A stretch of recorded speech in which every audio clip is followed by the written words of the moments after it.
High guys, welcome to my channel Aditi লাইফস্টাইলে তোমাদের অনেক অনেক শুভেচ্ছা ভালোবাসা।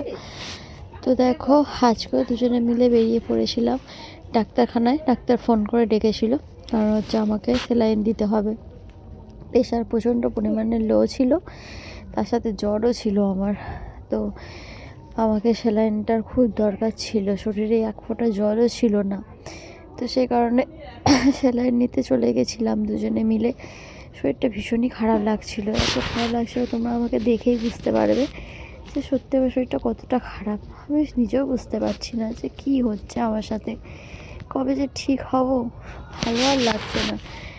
ওই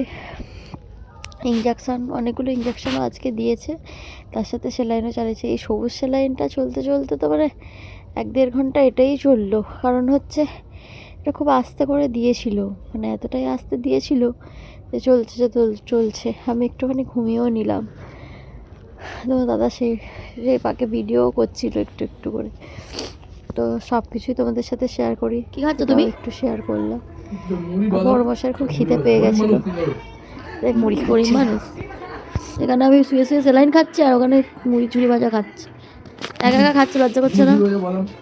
চাউমিন বিরিয়ানি তো খাচ্ছে না, 10-15 টাকার মধ্যে মুড়ি ঝুড়ি ভাজা গরিব মানুষের যা হয়। আমি এখানে স্যালাইন খাচ্ছি, তোমার একটু মায়া দেওয়া হচ্ছে না? তুমি তো 3-4 টাকা তুমি স্যালাইন খাচ্ছ, আমি মাত্র 20 টাকা 15 টাকার মধ্যে মুড়ি ঝুড়ি ভাজা খাচ্ছি। আমি যে এখানে শুয়ে শুয়ে স্যালাইন খাচ্ছি, তোমার একটু মনে কষ্ট হচ্ছে না? কষ্ট আর কি, কিন্তু খাওয়ার জিনিসই খাচ্ছ। খাওয়ার জিনিস দেখো, সবাই দেখেছো কীভাবে কথাবার্তা বলে।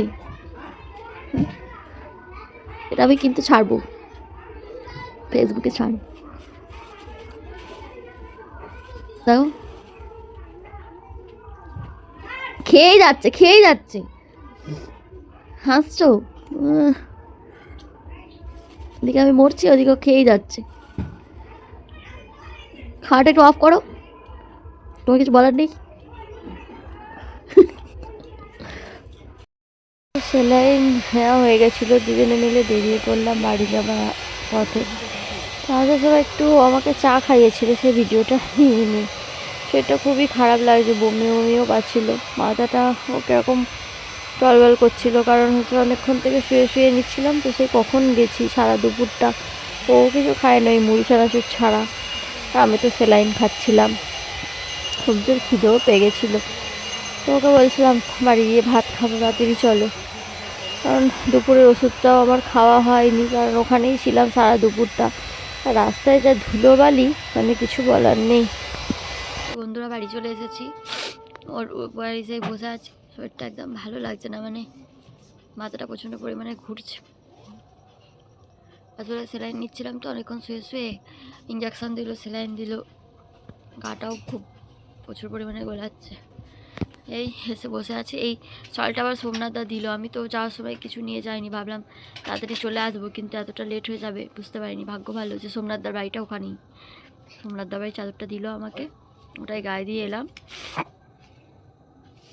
আমার মেয়ে আবার সাজুগুজু করছে, ওখানে উপোস করেছে নাকি, সকালবেলা পরোটা খেয়ে উপোস। তো যাই হোক, বাচ্চারাই আনন্দ করবে। আমারও খুব ইচ্ছা ছিল এবছর, হয়তো সেইভাবে উপোস করতাম না, কিন্তু মানে শাড়ি টাড়ি পরে, কি শাড়ি পরবো না পরবো সেসব প্ল্যান করে রেখেছিলাম, কিন্তু আর হলো কই।